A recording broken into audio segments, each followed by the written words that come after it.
Hello everybody, so welcome to part 3 of the Cornwall series. So right now I am in St Ives and I'm at the first beach here. I don't remember what this one's called, but I'm making my way up quite a bit further up the coastline to a place called Carbis Bay, and that is where the sacred spring is that I'm going to see. I'm not sure if I'm going to go there today. I'm just wandering around at the moment. It's getting a bit late in the day. The weather's just holding off it's been torrential rain all afternoon since I've got here. And so right now I'm just going to wander around. I've been to this beach before a couple of years ago, but I haven't explored further up this coastline to Carbis Bay. So that is where we're going to start.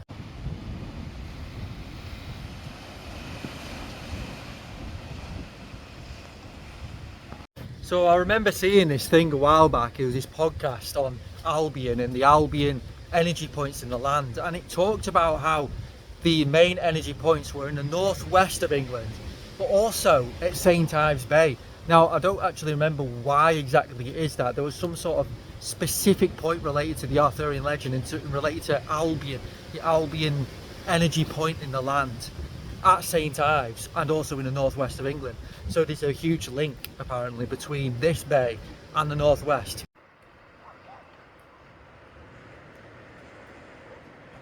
Wow, so right now, I mean, I'm at Carbis Bay, but look at this tree. Look at the roots of this massive conifer. Like, that is crazy. And literally can hear the sea in the background. Carbis Bay, look at this. Magnificent. Even in this weather, makes it even better. Look at that. Carbis Bay. So this is where I'll be looking for the spring. Hopefully I can find it.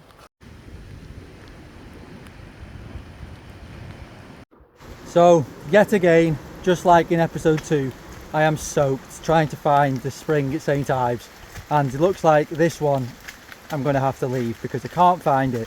And I don't know if it's much further up at the other end of the bay of Carbis Bay on the moors, or like what looks like a moor in the hills, and then a bit further down. But it's getting dark now and yeah, I'm wet, it's getting late, so I'm just going to have to leave this one. So I'm sorry about that.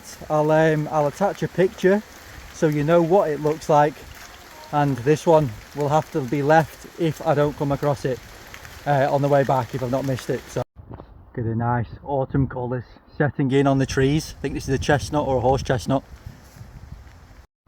I know this isn't the well that I'm looking for, but it is still a nice little well. So I finally came across somewhere on the internet that said actual directions to the well, the fairy well of St Ives, and it was right at the other end of Carbis Bay, like right up on the moors. Well, I don't know if it's classed as the moors, but in the hills, and then right at the bottom is like a footpath, the muddy footpath that goes down.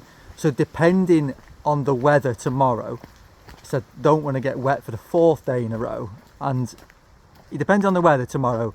I'll see if I can go and find it. Tomorrow I'll have to drive around and approach Carbis Bay from the other side if I'm going to reach the spring. So to give you an idea, when I get back to the site where I'm parked, I'd have been walking about 2.5 hours trying to find this spring. So I'm not going to redo that walk again. I'll have to park at the other end of the bay if I can, because it's quite difficult sometimes to find a spot with a big van. So they're making it extremely difficult at the moment for people like myself, van lifers, to park. And yeah, I believe they're doing it on purpose because they don't want the freedom that a van can give you. You know, they want to enslave the population, they want to keep people down. But I mean, I've tried my best. I've not had a problem with parking yet. I've just had to be a bit creative. Sometimes to park at places where you're not supposed to. They don't bother you after dark because there's no one there. So it's just to put you off, to scaremonger again. So I've arrived at the other end of Carbis Bay in the van, and I found the place to park. So I've got like a little chapel on my right.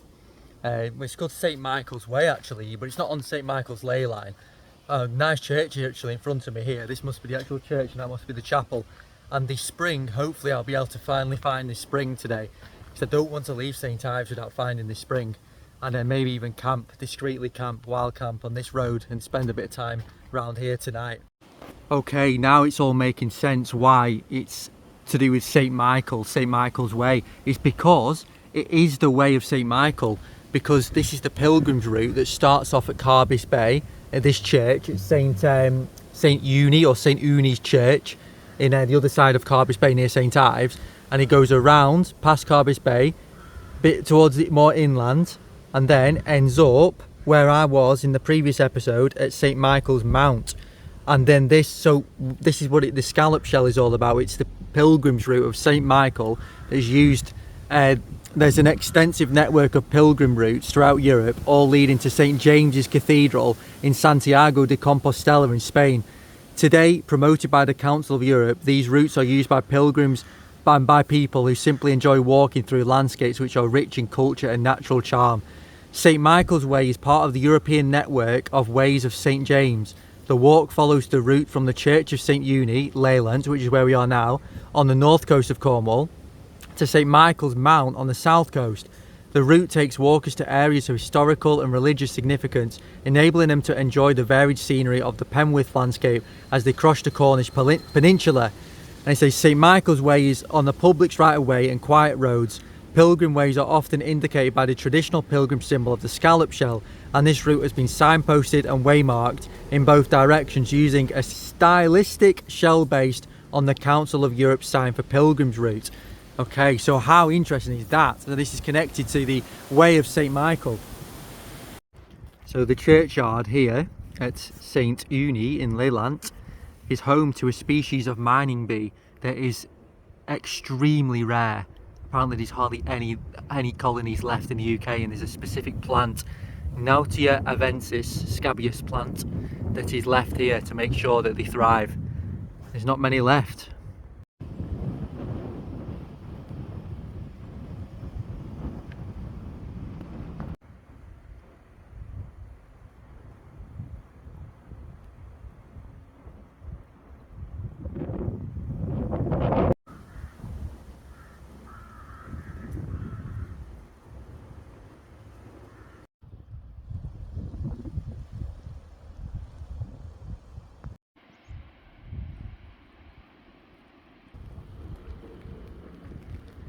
So right now I just went down some steps because I thought the spring might have been here. I've still not managed to find it, but I've just been watching this area of sea for ages, and firstly a rainbow appeared that like started right here, literally right in front of me, and ended right in front of me. So, and then also like, there's one now, seals started to appear.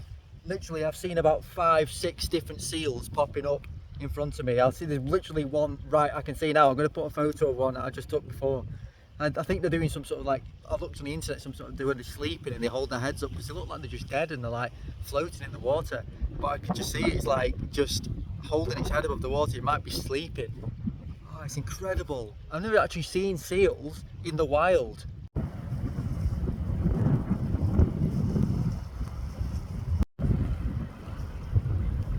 He's literally looking at me. He's playing with me. He's been looking at me like this, doing a little performance for the past like 15 minutes. I am stunned. Right now I'm just stunned. You don't expect to see your own sea lion show when you're just walking trying to find the spring. Okay, so look, there's the sea lion, and look at that rainbow. Oh, it's back out. There you go. Look, sea lion show and the rainbow. Does life get any better?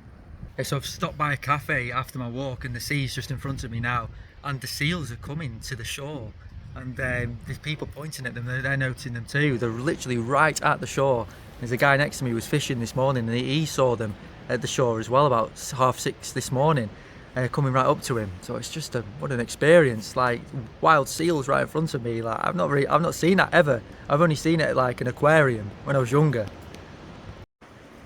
Right, so no spring still, I can't find that, but these caves are incredible. Look at the blue tint on the rocks. I don't even know what that is.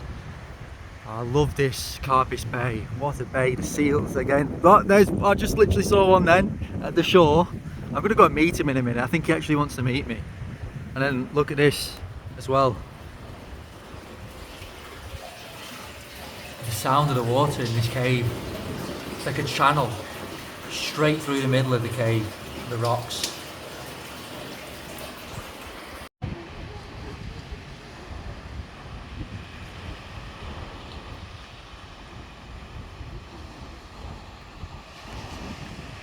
Right, so I am back at the van after day 2 of trying to find this fairy well at Carby's Bay. And yet again, I haven't found it. All I have found is seals, which I'm very happy about. So I've checked up on the directions again. And another website says it is on Porthkidney Beach. So all the others were saying it was on Carby's Bay. So I've been wandering around Carby's Bay trying to find it. Why is this other one saying it's on Porthkidney Beach? So tomorrow I'm going to have a look on that beach one more time in the morning until I'm completely giving up. So 3 times I'm going to be searching for this well, because I really do not like giving up. But a lesson from today is that I was just going to go. I was going to go today to carry on. And something told me to stay here at St. Ives. And I got all the omens. Too much to talk about in this video. And I listened to them. And I stayed here. And then I saw a rainbow. Then I saw the seals. And I'm like, wow. So in life, sometimes what you're looking for may not always show up right away. The best things in life are unplanned. So even if you're looking for something, it may turn up in the future or very soon. But sometimes in that moment, you can't plan. Something else might happen even better or even more magical that life has in store for you. So you can make all the plans you want in the world. I'm going to see this place. I'm going to see that place. I want to see this animal. I want to be there at this man. I want to meet this woman. I want to meet this. You can make all the plans in the world, but trust me, it won't happen so linear. You'll end up being somewhere else. You'll end up meeting someone else. You might still end up doing them things too, but life doesn't work like a plan. It doesn't work up here. It can do if you want it to, and it'll be very boring. It works in the heart, and it works very, very deep. What I always like to call a high magic. And life, when you trust that no matter what plan you're going to make, it won't work linear. It's going to work miraculously. If you live from that space, then life becomes an adventure. It becomes exactly how you want it to be, deep down in your heart. It becomes a ride. It becomes, ecstatic almost, ecstatic if you want it to be. And that is what I'm practicing daily, to live life with full trust and full surrender. Also create my own reality. You don't just leave it to the universe. You leave it, you work with the universe. That's the thing, is the deception, you leave everything to the universe. No, you work with the universe as a co-creator. You're the main creator. You're the main character in your life. The universe just helps it, just puts the plan. And this is what I mean. By trusting, the universe puts these things into your life, in your path, and you then walk into the path, and you get to choose from that and your own free will. That's what makes life an adventure. You can't plan for these things. Just trust me. Don't plan so much. Make a odd plan. I've got an odd route, but I didn't expect to stay here today. I didn't expect to see the seals. Do you know what I mean? I didn't expect to see the seals or anything like that today. So what is I didn't plan is worked out so much better than what I did plan. So even though I'm not seeing the spring, I may end up seeing it tomorrow. I don't even know what I'm going to be able to see tomorrow. I may end up seeing a dinosaur walking along the beach. So I don't know. You just never know in life. So I've walked the whole of Porthkidney Beach trying to find the spring once more, and still nothing. So it looks like I'm going to have to leave it. I am absolutely stunned. I think I have finally found it. I will show you how discreet this path is in a minute. I happened to look up and just see this tiny path, overgrown, and I'm sure it leads to the spring, because already I can see a ribbon hanging from one of the branches up here. I'll just zoom in a minute. So there's the ribbon in front of me. I'll show you the path from where I came from in a minute, but look at it. Look how buried the cobbles are. It's just pretty much mud, but in between is these little steps going down here, all buried. Yes, I have found it. Look at the sea in the background as well, and I can be able to fill up. I'll be able to fill up from here. There's an actual clear point where I can fill up, so I'm going to be taking all my bottles and filling up. Keep coming back today to do it. It's going to take me a while. I'm going to train on the beach after as well. I'm going to stay here again today and fill these bottles up before tomorrow when I set off. Oh, what a well. I'll show you what it looks like. Oh, I think this actually is my favourite one so far. The fairy well here in it's Porthkidney Beach. So if you're looking for this, it's not at Carbis Bay. Remember, it's not at Carbis Bay, it's at Porth Kidney Beach. A very discreet path I'll show you in a minute. But look at this. And there's the actual well. There's the actual well. Look at this. Oh, what a beauty. What a beauty. And then, little fairies someone's put as well. Look at the fairy well. Wow. Look at these little offerings. I might actually tie my own to the tree after as an offering. See what I can find.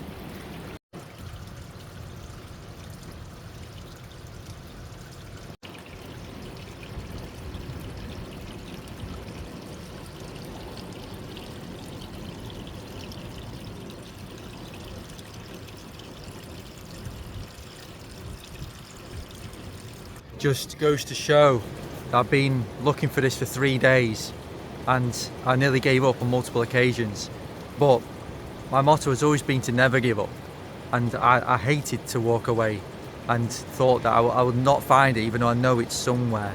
And that's why, yeah, just take that on board, to never ever give up. No matter what you're doing in life, never give up, because it doesn't matter how long it takes, you'll get there eventually. So if you feel the call to do what I'm doing and pay some pilgrimages to these springs, I will give you some better directions for this one. Okay, so I will turn the camera around.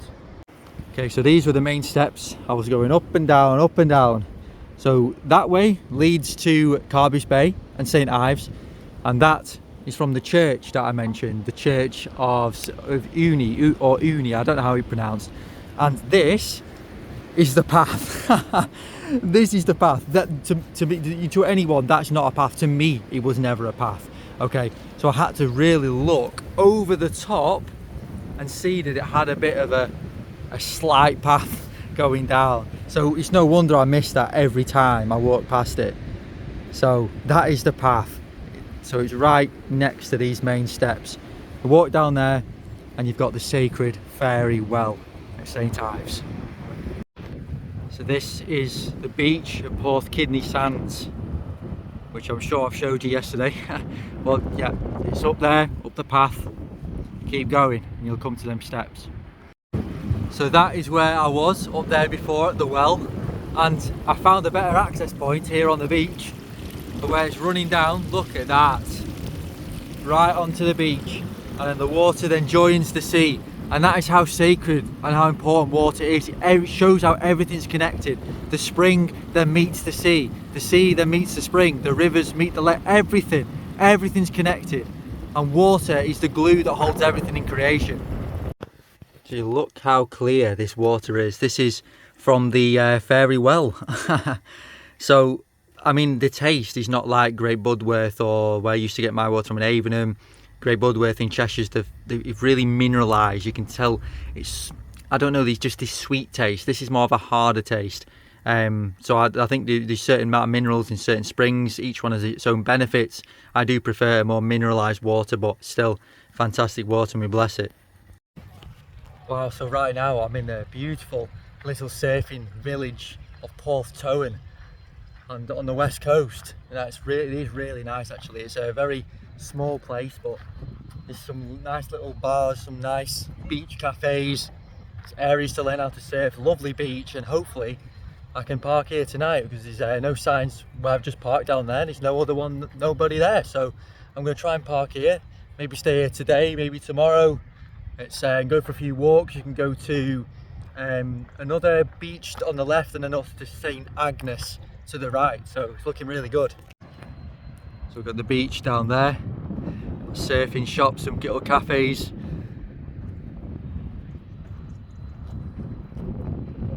Really nice.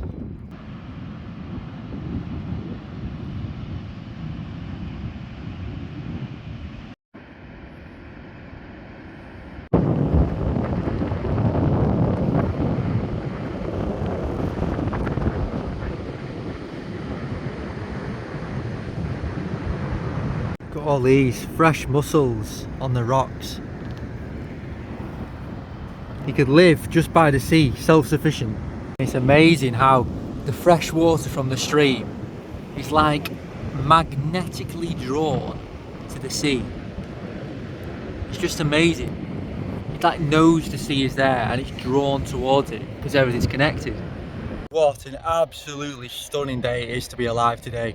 So I'm walking from Porthtowan to, not Porth Chapel where I was in Porthcurno, Chapel Porth, so it's the other way around. I mean, I'm going to just turn the camera around and show you these mushrooms because they're just incredible. Look at this one, it actually looks like a turtle from behind. They're actually everywhere, look at them. Incredible.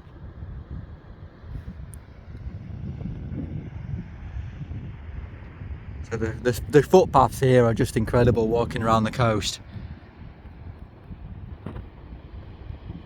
I actually am in love with Cornwall. I mean, look, we've got the sea, we're in between some hills. It's got everything, this place. So I'm like walking in between a valley now, and then it leads to the lovely little coves. Oh, it's just got everything, Cornwall.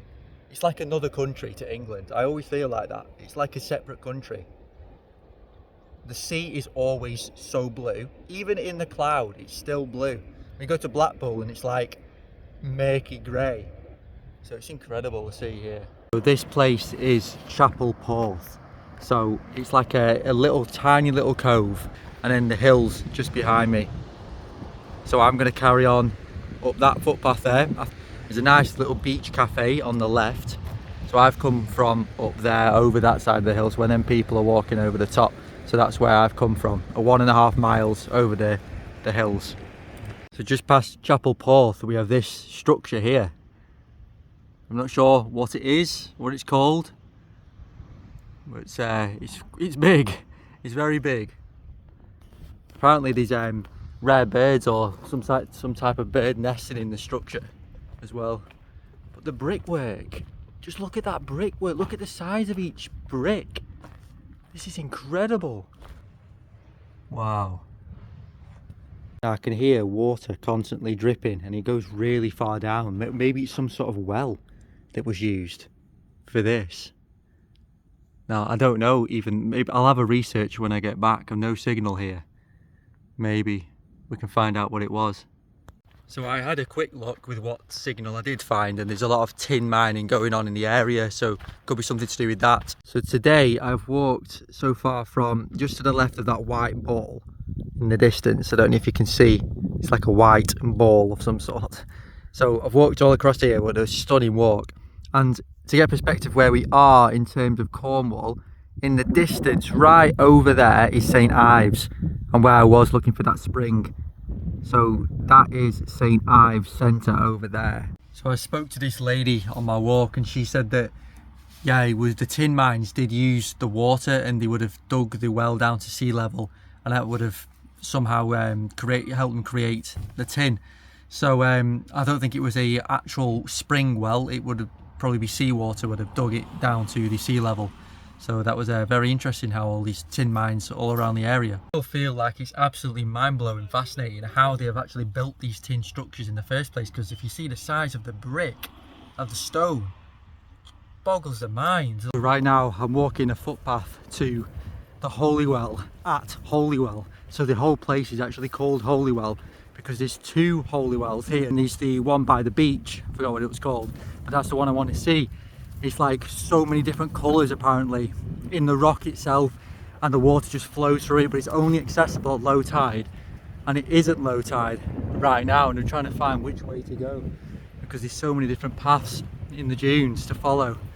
So I don't know what time I'll arrive. I'm saying probably within the hour. I don't know when low tide is either. And then the only place to park is National Trust car park, and wow, they're just so annoying with making you pay for all these car parks all the time. I've got a jolly good mind not to pay, and I think I probably am going to stay tonight, even though you're not meant to.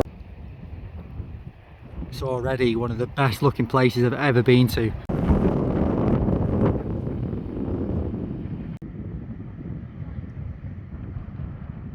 So I think that the well I'm looking for is actually below me right now, so I'm going to wait for the tide to go down a little bit and then go onto the beach and see if I can find this well I've been most looking forward to finding this whole trip.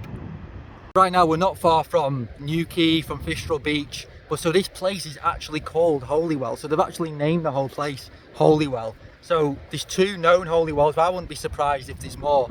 But we're going to see if we can find these 2 whilst we're here. Wow, so I've arrived at the beach of Holywell, and I'm going to have a wander around and try and find it. I'm sure it won't be that difficult, especially when the tide goes out. Got a feeling it's in that corner.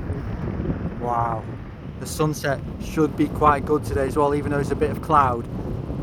I talk about this in the documentary The Prophecy of Albion, but when the original old world got took over quite a few times, and it lost its sanctity, its knowledge, in terms of that the people forgot, even though the knowledge is still there in the land, in the springs themselves, in the rocks, in the earth, in Mother Earth. But what happened was then the Christians took over. They came and they named all the sacred springs into holy wells with names after saints. So this came after when the Christians took over from the original old world, the Druids, the Celts, or before then, the original inhabitants of the British Isles. That goes back, you know, so much further than we think. And that's when he took over and he started rebranding all these things, and slowly getting rid of the knowledge, or trying to, that the original old world had, and that we're now coming back to. Wow, this is not the place, it's close to here, but this cave actually goes on so far. Like, it's pitch black down there. And my phone is actually too low to use the flash, so that's why I'm not going to explore that down there. Oh wow, what a place. Look at this. This is it, in the cave. There's certain lights you can see all the different colours on the rocks, and you can only just see it in this light at the moment. But this is the spring. I'm going to head right up there and have an explore. My torch isn't working, so I'm going to be doing this without the phone. I'm going to spend some time without the phone here as well. What a place. Take it in, take it in.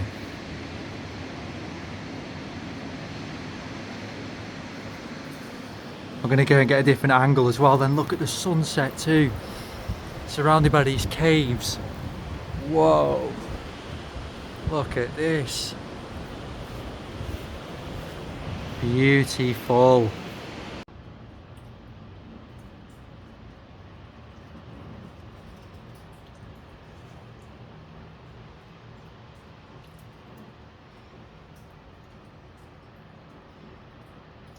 So today I'm going to head off and find the other well, the other sacred well at Holywell. But what was interesting me, what I had to say this morning, is I've just been reading my Holywell's book, and it's something I feel like I need to explain. And the people that are Christians may not be so happy with what I have to say, but hear me out, okay? So we've got the saints that came over, and they came to the original Celts and the original inhabitants and people that were prior to the Celts. They were the inhabitants of the British Isles of Albion, of the land. And they tried to preach this new thing that they had come up with, that they had believed in, or they may have believed in it in the sense that they truly believed in it, or there may be a darker agenda at play where they're trying to deliberately destroy the old Albion. This is what I believe, anyway. And the saints, okay, so one of the saints here says he travelled throughout Cornwall, performing miracles, curing the sick and injured, destroying serpents, casting out devils, and carving crosses on pagan stones, and baptizing the newly converted. Now, to the majority of people, that sounds great. That sounds, what a brilliant man. Curing the sick, performing miracles. He deserves a medal. But I think I may be able to see through that a little bit more, because as soon as it said carving crosses on pagan stones and baptizing the newly converted, all right, so this sounds very much like he's trying to convert everybody who is already here and redesignating what was here, e.g. the pagan stones, into the Christian sites, all right? That's clear. So what if performing miracles and curing the sick and injured really means that he's similar to now, where they are coming in and they are claiming that the injured and the ill and the mental are the people that are not believing what he is believing, or she's believing, or whoever's come in, these saints, They are calling them mental, and that's why all these mental asylums keep coming up in our past, for people who were going against the agendas that were coming in. Similar to this time now. We, like, for example, it sounds very similar to our recent times, curing the sick and injured, e.g. coming in with the injections. Very, very similar to that.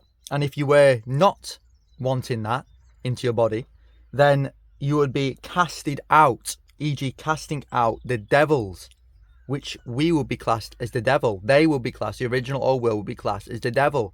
And it's all a manipulation when it comes to these Christians coming in and taking over the original old world. Now, do with that, you believe as much as you want from what I've said, do your own research. But I think that when you've been born a Christian and all any religion, you're neglecting the facts. You're neglecting what's right in front of your eyes just because you've been told to believe in something, unless you'll go and die and burn in hell. No, that's not the way life works. We need to question. We need to question everything. And here, baptizing the newly converted, like baptizing them, e.g. putting a stamp that they are now Christian, e.g. the jab, putting a stamp, you belong to the system. That's what it's all about, in my opinion. Bit of a lighter note, it also says here, similar to what I've been saying, is how much I like Cornwall. And there's a quote by D.H. Lawrence from his letters, and it says, "I like Cornwall very much. It is not England. It is bare and elemental. Tristan's land. It is old, Celtic, pre-Christian. It belongs to 2,000 years back. That pre-Arthurian, Celtic flicker of being which disappeared so entirely." So I'm here at St. Cuthbert's Holywell. So there's like a little chapel, you know, Christian type chapel in the background, and then you've got this pond. I think this is where the water congregates. What you can hear in the background, I think, is the stream, but it could also be run off from this, because I'm going to show you just over at the other side of the pond, there's like a pipe. There's loads of water gushing out, so it might be the overflow from this spring. You know, it could be clear, pure water to drink, but sometimes you put you off when you put like a horrible pipe, you know. But I very much doubt it'd be wastewater, especially in a place like this. If you can see, this is the pond where the spring water is congregated, and then at the other end it's gushing out over there from a pipe. So imagine that, if that is pure spring water, then that is one of the best flows I've ever seen.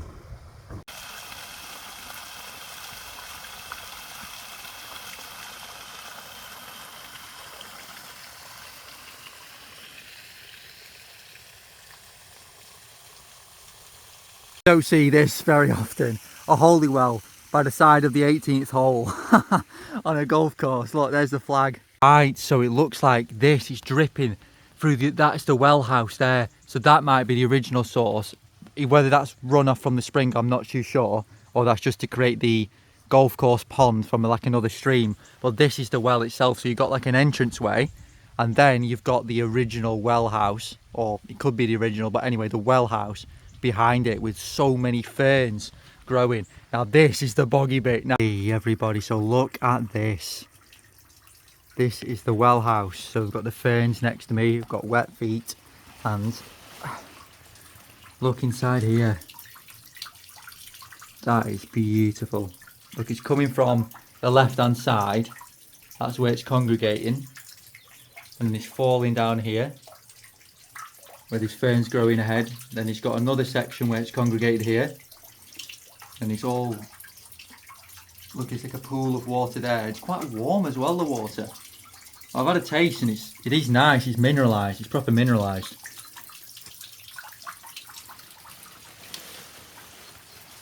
Wow, always ferns, always a sign of good water. And you can see wherever you're looking for a spring, you look for a boggy area and trace it. This is what I'm trying to do with St Mary's in Pemberton, to try and find the source of that one. Amazing place, honestly, this one. I didn't expect this to be this good on the golf course. Amazing. As I've talked about on a lot of my videos, these waters that are flowing from these springs, these are coming from the earth's womb. It's not rainwater. Some of the time, some of the wells it can be, but a lot of the time, the ancient springs are primary water, where the water's actually never reached the layer of the earth contaminated by any sort of chemicals, any man, of any age ever, because it's never even reached the surface of the earth. It's come from the earth's womb. It's right in the center of our earth. This is the purest water that we can ever be touching, that ever be drinking. We're honored to actually even see it. Like, this has been traveling through thousands of years of crystal layer, of minerals, of rock, so much stuff we don't even know that's underneath the earth, charging itself, and it finally reaches the layer of the earth so we can drink it. And then it flows and joins the rainwater and the seas, because everything's connected. It would be interesting to know what the original names were for these sites as well, for these wells, because obviously the saints, like I said, they were redesignated to the saints, but the wells don't actually belong to the saints. So originally they may have had a name of their own, or maybe they were nameless. Maybe they didn't need a name.